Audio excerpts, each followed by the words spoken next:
Guys, the only takeaway from me seeing this movie, and it's a scene in the movie, you know.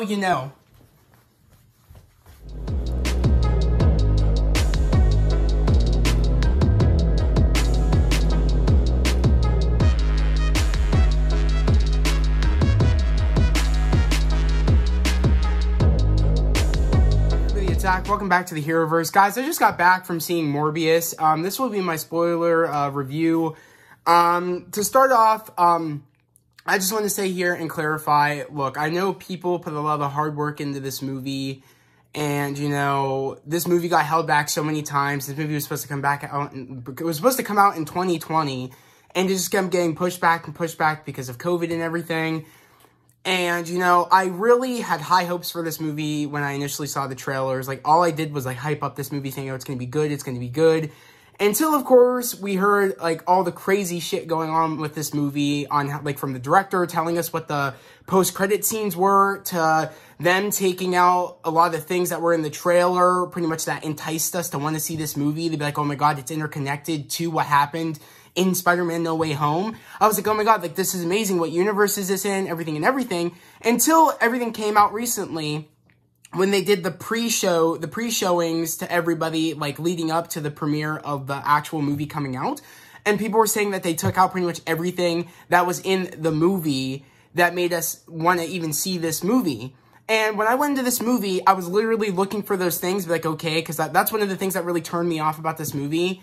About me even going into the movie, I was like, okay, like, that sucks that they took everything out that made us want to see it. They tricked us. Sony tricked us with a money grab. They really tricked us on them putting in all these Easter eggs, and that's pretty much why we wanted to see this movie on the hype of No Way Home, and then they take it out right as the movie is about to come out, or right as they're showing it to the first public, to even, like, give, like, the initial ratings on what they think about the movie, and, you know, and they think we wouldn't even know this. And when I went in here, they did have the Daily Bugle paper. They had that at least. They got rid of the mural, that's true, of the Tobey Spider-Man suit, and it looks like it's the same picture from, you know, like the same, you know, Tobey Spider-Man suit that's literally in the Spider-Man PS4 game. It looks like it's the same shot that, you know, that you see in the game. So they didn't have that. And apparently, you know, we heard back a while ago that Michael Keaton was going to be in this movie a lot. And we saw that in the previous trailer. I think it was the second trailer that we got. That clearly he had a bigger presence in this movie, a bigger role in this movie, until it got released that he got cut out a lot of this movie. And that's true. He's not in this movie at all until the post-credit scene. Which, the post-credit scenes were bullshit. The post-credit scenes literally made me super angry. Even more angry at Sony than I ever thought I could be before. Like, I never liked Sony being in charge of Spider-Man. I just never liked it. I liked it when, you know, we were back in the 2000s with, you know, Sam Raimi doing the Spider-Man movies. I love those movies. And again, the only reason, like, Spider-Man 3 was bad is because the studio got involved and made Sam Raimi do things he didn't want to do. And that's another reason why I just don't like Sony. They keep meddling with people that are the directors in movies, and then the movies end up being terrible. Amazing Spider-Man 1 was great. Amazing Spider-Man 2 has big problems. I learned to like it a little bit more, but it still has problems. And, you know, as I went into this movie, I was like, okay, you know, I saw on Rotten Tomatoes today, it had 16% or 15% on Rotten Tomatoes, a straight up splat. And I was like, okay, Rotten Tomatoes has, like, steered me wrong before. I was like, okay, please let this be good. But there's just been so much negativity, like, told about this movie. I was like, oh my god, this movie's probably gonna be trash. Because it, like, I believe everything that people are saying, and the public is seeing it, saying that they took everything out. They didn't take everything out, like I just said. They kept the Daily Bugle paper. They kept the one moment where, like, when Michael Morbius says, I am Venom, like, he kept that in there. There was one stupid scene in this movie, like, that really annoyed me, because, you know, what's her name, Bethany? Amy Pascal, is that her name? The head of the director of, Sony.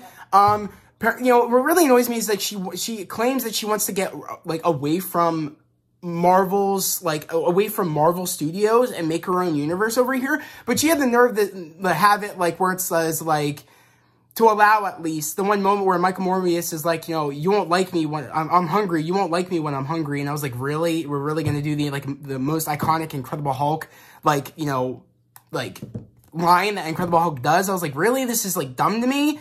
And we start off this movie where it's like, we start off the movie like in the trailers. How in the trailers, the helicopter's landing on the cliff. There's the cave where all the vampire bats are. He's explaining, and I thought right away, this is stupid that we're starting the movie off like this, because that just doesn't make any sense that he would just get his powers that quickly. At least that's where we all thought that's how he got his powers in the trailer. But it turns out, he goes through all that big scene. The vampire bats are coming towards him, and it cuts to black.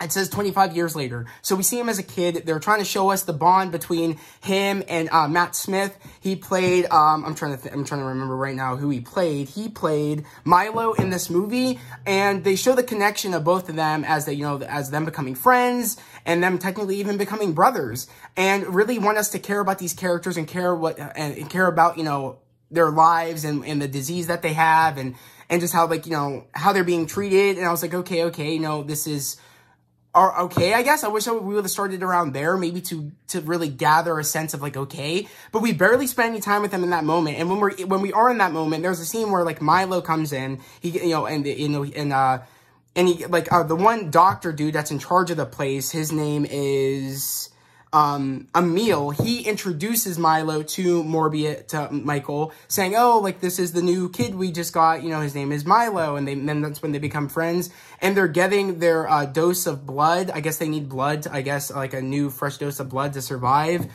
and, the machine goes haywire, and, like, Milo just ends up dropping down, and we think he's, like, dying, and then Michael's able to, like, use, like, a spring from a pen to fix the machine, and I was like, how did a kid know how to do that? I was like, that just doesn't make any sense to me. That's a big plot hole that, like, we're not even gonna, like, they don't even give us time to even explain that he's, like, he's even a whiz kid. They don't even explain that at all. It's just he knows how to do that, and I was like, that's just not good to me that they're not gonna explain how he's able to do that, or even show in the movie how he's able to do that. Yeah, he becomes to be, like, the smartest scientist ever, but I was like, okay, like, but you're not explaining how he was able to do that one thing. He's not, like, a technician or anything, like, or, like, anything to deal with, like, tech or anything. So I was like, how are you able to do that one single thing?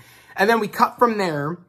Well, and then there was a moment where, like, from that moment where, like, I guess, Emil yells at him saying, or not yells at him saying, oh, how are you able to do that? Oh, I'm going to send you to a special school in New York. I thought right away that when they said special school in New York, when Emil was going to send Michael there, I thought instantly to X-Men. I don't know why, because they said a gifted school for students in New York. And, like, I thought, like, upstate New York, probably, like, the X-Men, you know what I mean? Like, that's what I thought initially. I leaned over to my sister saying, is that what they're trying to tell us right now? Are they trying to do something here?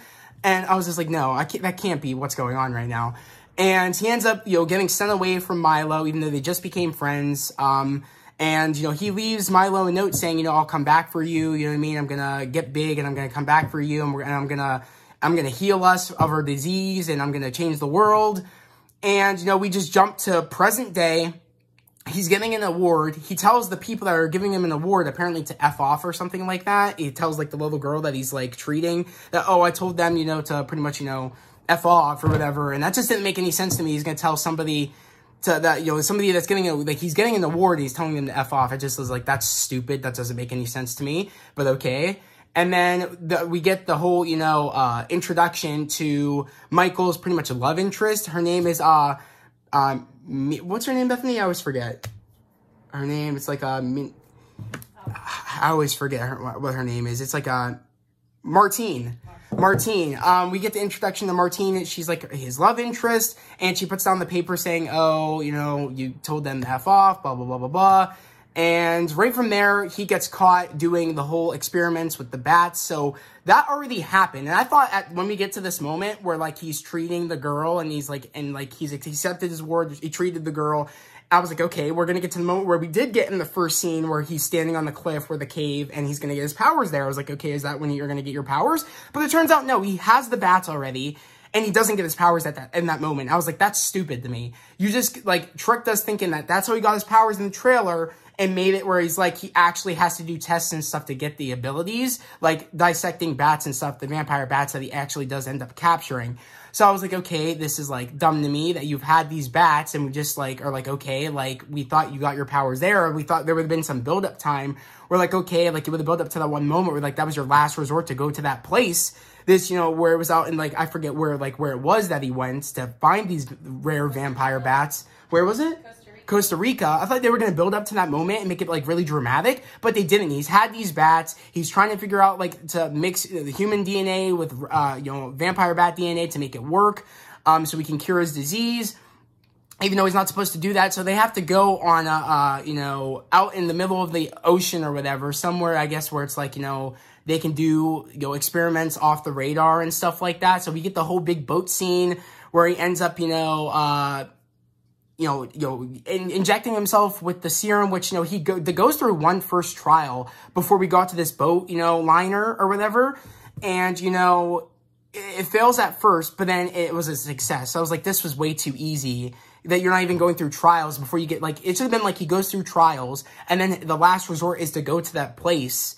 Like, there should have been some, like, you know, like, some, you know, some, like, I don't know, some, like, history behind this cave or whatever to make it happen. Something cool, something interesting. And you know what I mean? Like, not just, oh, I'm going to do, you know, a test. I have the bats here. I'm going to do a test real quick on the test mouse.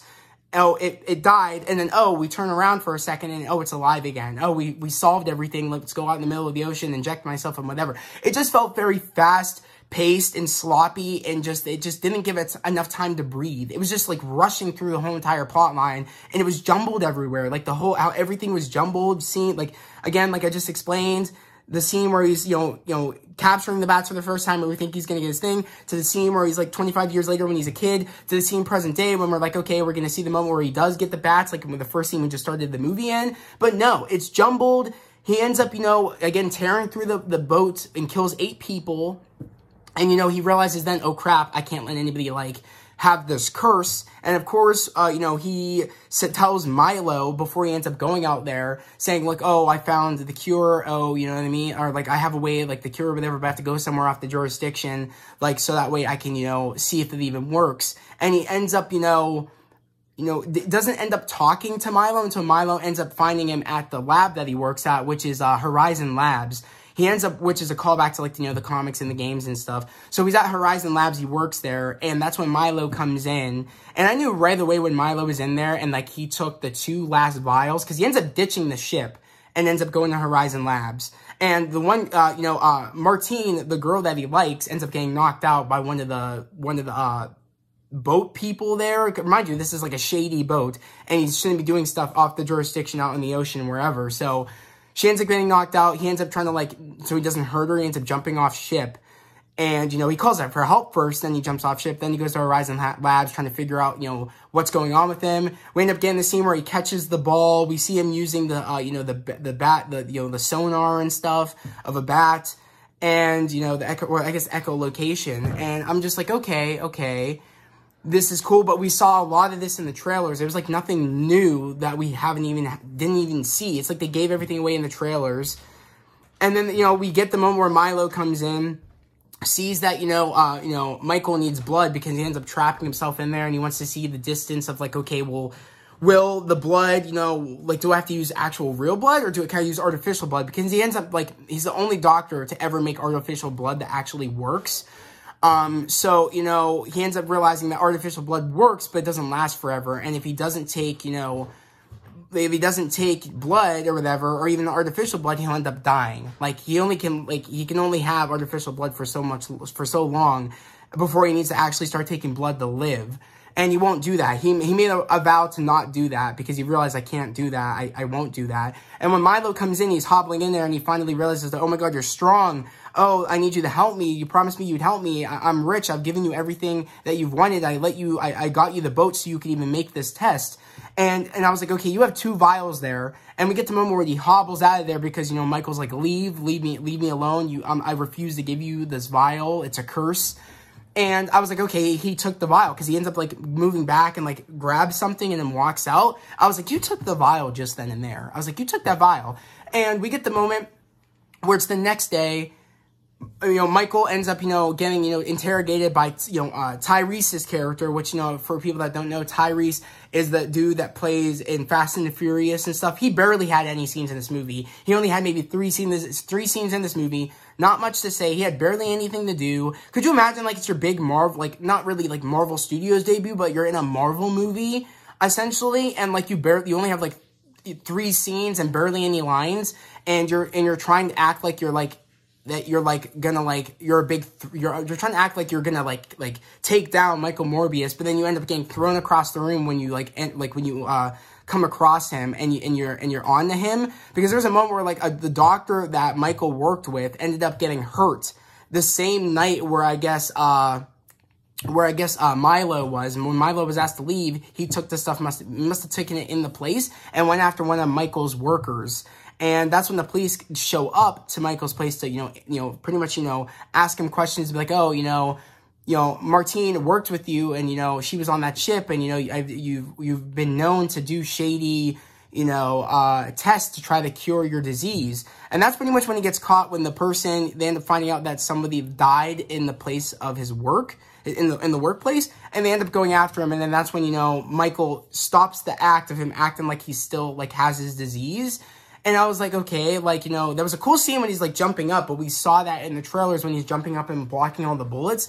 That was a cool scene, but I was like, okay, we've seen this. It's like they gave everything fun away almost in the trailers. I was like, I was not surprised by anything. It was a jumbled story. So then, when we get to that moment and he ends up getting, ends up getting captured by the police, because he ends up running, or by the FBI, ends up getting captured by,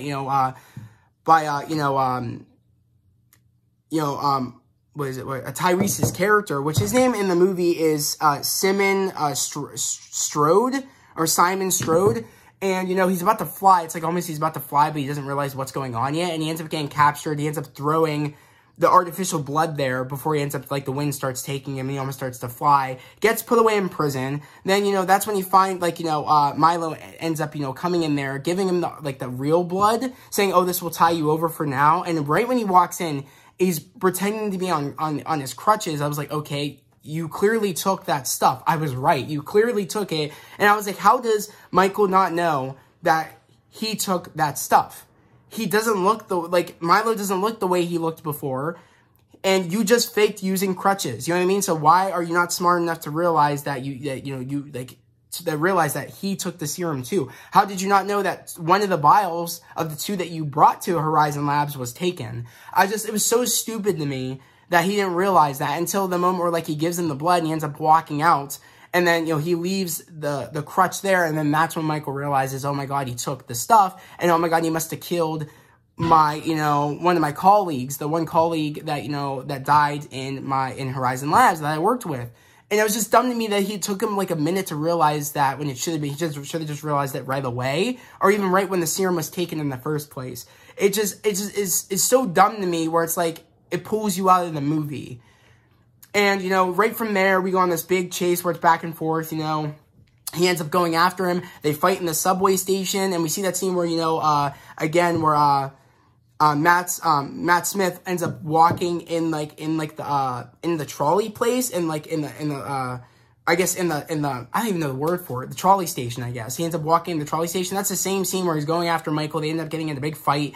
And then we get the scene where Michael flies in front of the trolley.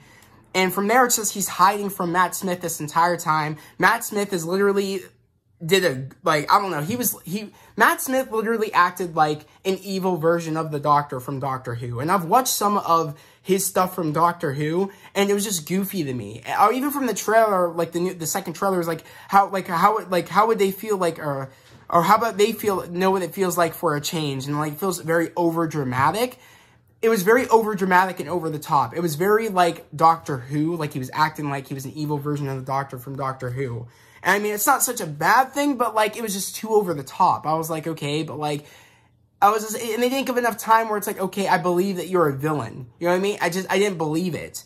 That he was that once that person, and out of nowhere, he just becomes a villain once he gets this stuff. I really wish they would have had some build up a little bit to really build him up as the villain, but instead they just make him do it and oh, he's the villain or whatever. It just made no sense. And then he ends up to bring out Michael. He ends up killing Martine. And that moment made no sense to me when Martine ends up getting bit by Milo. That scene made no sense to me. She gets bit by Milo, and I was like, okay, is that what made her is that what's gonna make her I was like, okay, she's dying, right? Is she dying in this moment? And then there's a moment where she bites his lip, and then she clearly dies. And I was like, because I couldn't tell for a second, like, are you dying and you want me to feel something in this moment? It was like the script made the acting bad. It was the script, because I know Jared Leto is not a bad actor. I know the girl that played Martine isn't a bad actor. I know, like, I know Matt Smith isn't even a bad actor, but it was the script that made it so bad. It's because I think they messed with this movie, clearly, from all the stuff coming out, all the scenes being taken out. They clearly messed with this movie, because mind you, this movie, again, was done back in 2020. So they clearly messed with this movie, and more than once, it seems like, because, again, they had all that, Easter egg stuff from the beginning, and then they took it all out, and then they put stuff, and they must have put stuff back once all the early all the early reviews, viewing reviews came out, when they said, oh, they took all this stuff out. Again, they kept out the Sam Raimi, murderer, picture in the back on the wall, like the graffiti. But other than that, it's like they put everything else back in as far as it seems. So I thought when she bit his lip and she just died, I was like, okay, she has his like blood in her now, in her system. Is she going to become a vampire like Morbius? I was like, okay, is that going to happen? But we don't see that moment until the end of the movie, where Morbius ends up flying away, flying out into the dark with all of his bats. And we see her eyes open, and they glow. I was like, okay. I was like, I don't like this. I'm like, there had to have been sacrifice, and the fact that she just ends up surviving made no sense to me. Especially the one rule Michael made was that he would never drink human blood, but then he ended up doing it. He ended up, and also he didn't want anybody else to have that curse that he had. But yet, he literally bit her after she just ended up dying. I was like, why did you bite her? And my sister brought that up. They said he didn't want anybody else to have that curse, but yet he bit her. And I don't know if that's what changed her. I'm assuming, because, I mean, everybody probably, but I was like, none of the other ones changed. So, but then again, they got their entire blood sucked out. They didn't just get bit. So I don't know. So I'm very confused on that. They didn't really elaborate on that, how she really survived, except maybe it was her biting his lip and getting his blood in her system, and that's how it worked. That's the only reason, I'm assuming. But that big whole end battle between, again, Milo and Michael was just so over the top. It didn't feel like there was any stakes. It was a cool callback to like when he was like testing out his abilities. He ends up going in the chamber with all the bats. He's like, oh, it seems like they're accepting me. It seems like they're bonded to me. I was like, oh, that's pretty cool, because he ends up calling the bats. Because mind you, he's getting his ass kicked at this moment. So he ends up calling all the bats and ends up forcing all of them to Milo to pin him down on the ground to use the antidote. Well, it's not even really an antidote. It was like an antidote to kill him. It was an antidote to make him, just lose the abilities. So he ended up dying, and right when we get to the moment, like I just said, where, Martine opens up her eyes, and, and Michael's flying out with all the bats, and then we see Tyrese's character look at, Michael up in the sky, like, oh my god, I'm gonna get you, and I was like, that's just so dumb to me. It was just bad. It was bad writing, bad story, just bad everything. Like, they messed with this movie, and it might have been trash even before they messed with the movie. I don't know. But, like, stuff felt missing. Stuff felt jumbled. It felt rushed. It felt like things should have been in different order scene-wise.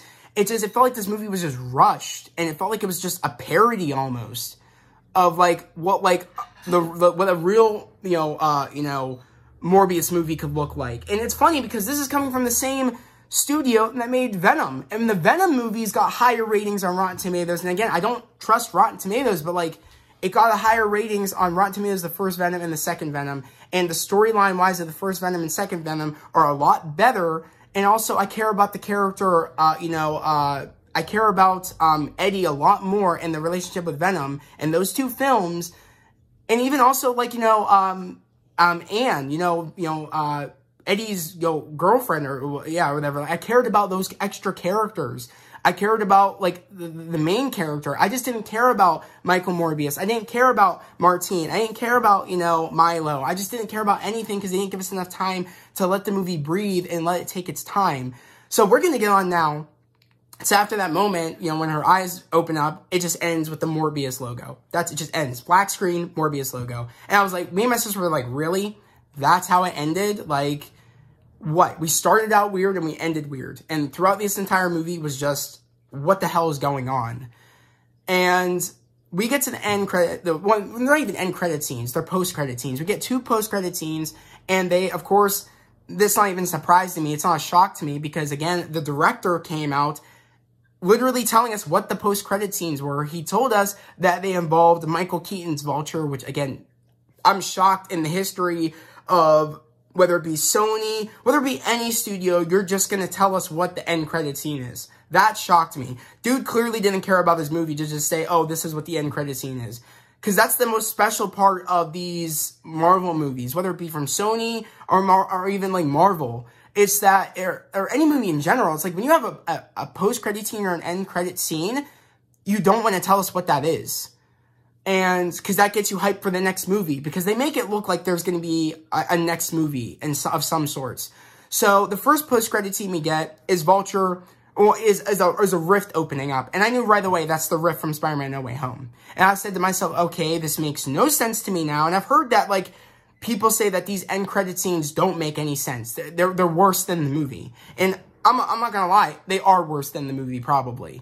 By a sliver, probably. If not, actually, probably more, because I'm pissed about this, because of the big deal that they made, that people came out and said that of what they did.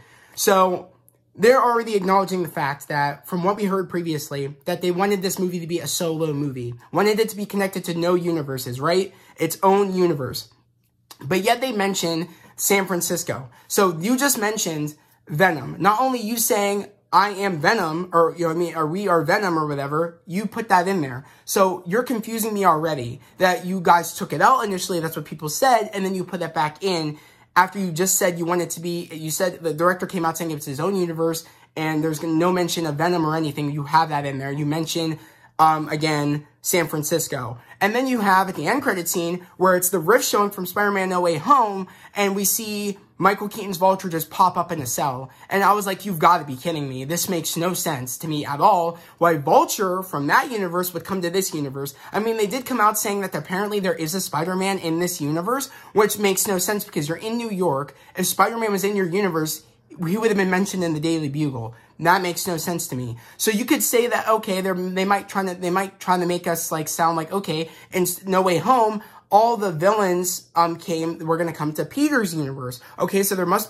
people could come out saying, oh, there is, since they said that there is a Spider-Man on this universe, they could be like, oh, that means that the villains, because Doctor Strange also said that this could affect multiple different universes. So they could say that, oh, there's a Peter here, and that's why there's a Vulture villain that knew who Spider-Man was could come to that universe. They could say that. But again, it makes no sense when you have no recollection if there is a Spider-Man in your universe by nothing being mentioned in your movie about Spider-Man at all. So that already confuses me. So when that moment happens, he's like, oh, I hope this food's better than the other universe's prison food. I was like, that makes no sense. How would you know you're in a different universe? How would you know that? So I was like, okay, I guess. And then the next post-credit scene is him flying up to Michael Morbius and him saying, oh, like, I think I'm here because of I think I'm here somehow because of the Spider-Man in my universe. I think we should team up. And then Michael Morbius, like, smiles. I was like, you've got to be kidding me. I was like, this is pure stupidity on Sony's part. You just confused us so much by you literally taking everything out before the movie came out, and people saw that, and then you also coming out saying this is its own universe, not connected to anything, and I'm assuming that's why you took out the Venom stuff, and then you put everything back in before the whole entire world sees your movie. And then you're going to make us try to make sense of why Vulture is there. Make that make sense. This movie just is a cluster F. And I literally was just furious when I got out of the theater. I told my sister, I'm like, this is god-awful trash. This movie is trash. I will not be owning this poster, and I refuse to let this movie even near my DVD collection. I'm not. Big. Yeah, I know. I refuse to let it touch any of my other movies. It's not. This movie is garbage. I will not be buying it. I will not be. You know what really annoys me too is that I didn't think Venom Let There Be Carnage was spectacular, but at least I go back and rewatch it. I will not be rewatching this movie at all. I will not be mentioning this movie probably anymore on my channel. But if you like it, that's great. But I thought this movie was god-awful trash. Like, it was bad.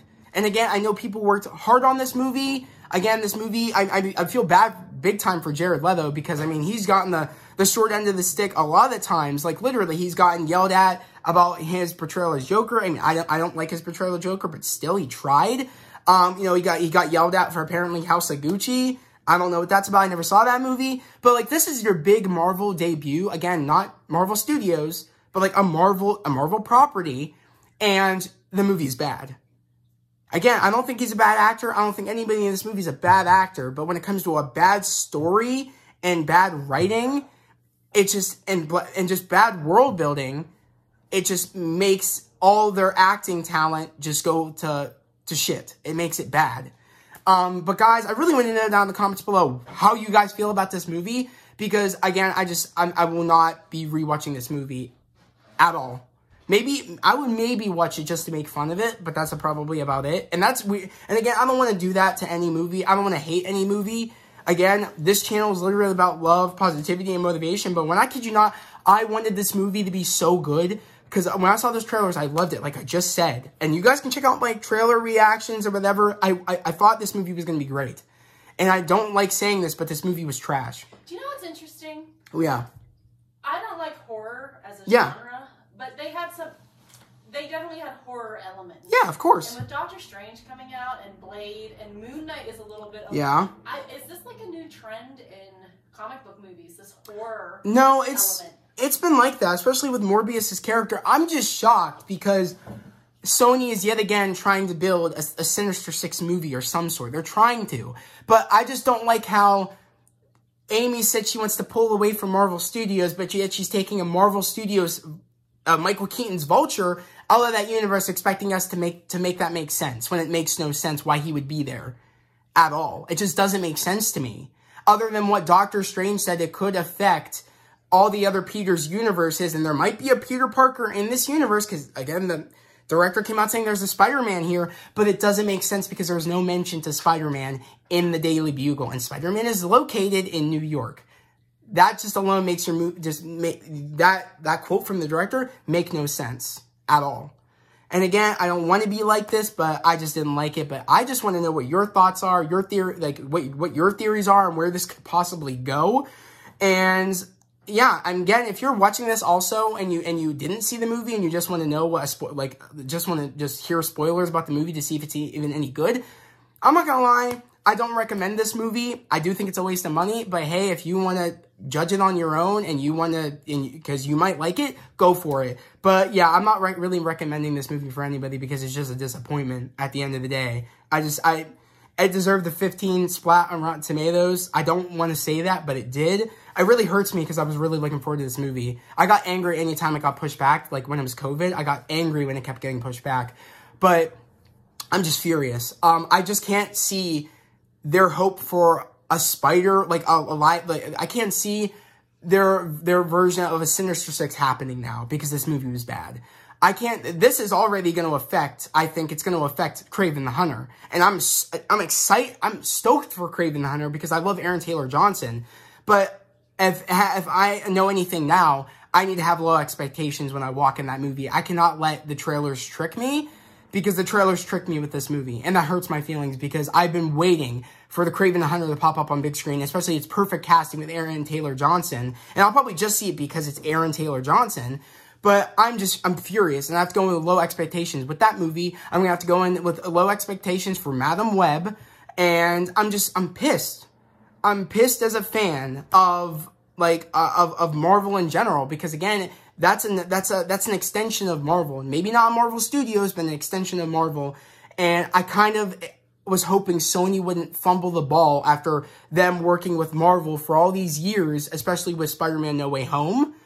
I really was hoping they wouldn't fumble the ball with this, but they did. And it really frustrates me, and I'm worried about the future with the Spider-Man property with Sony. I want Sony just to give up the property to Marvel Studios, because they brought Spider-Man back on the map after Civil War. And that's facts. I don't want to hear otherwise. That is true. Spider-Man has not really hit it off since the Sam Raimi movies of popularity until it got into the MCU and and Russo brothers had something to do with Spider-Man. Other than that, you know what I mean? It's like, it just isn't, Amy thinking she's going to be able to do this by herself, it's not going to happen. It's not going to work. And this was the first way of showing us if it was going to work, her building up her universe, and it doesn't work. But guys, that was my spoiler review for Morbius. Again, I want to know what your thoughts are and your theories are on where this could go. I want to know what your thoughts are on this movie. And yeah, again, if you're new to the channel, subscribe to the channel, put in those notifications, like this video. I'd love to have you guys here, a part of the family, part of this channel. Again, we're all about spreading love, positivity, and motivation. And guys, we are almost to 500 subscribers. Yet again, I would really appreciate it if you guys come join the fam here. My goal is to hit 500 subscribers because I really want to open up the community tab and really be able to access and communicate with you guys a lot more. And it brings in more eyes to the channel. And that's what I'm really trying to do at the end of the day. This is my dream, to make this channel one of the biggest channels on YouTube. That's my goal, and to really, you know, inspire people. And I'm really trying to build up this fam. So yet again, if you come across my spoiler review, I just really, again, would really appreciate it if you guys subscribe to the channel, put in those notifications, and like this video. But guys, that was the video. I hope everybody has a great day, a safe day, and I'll see you guys next time. Peace.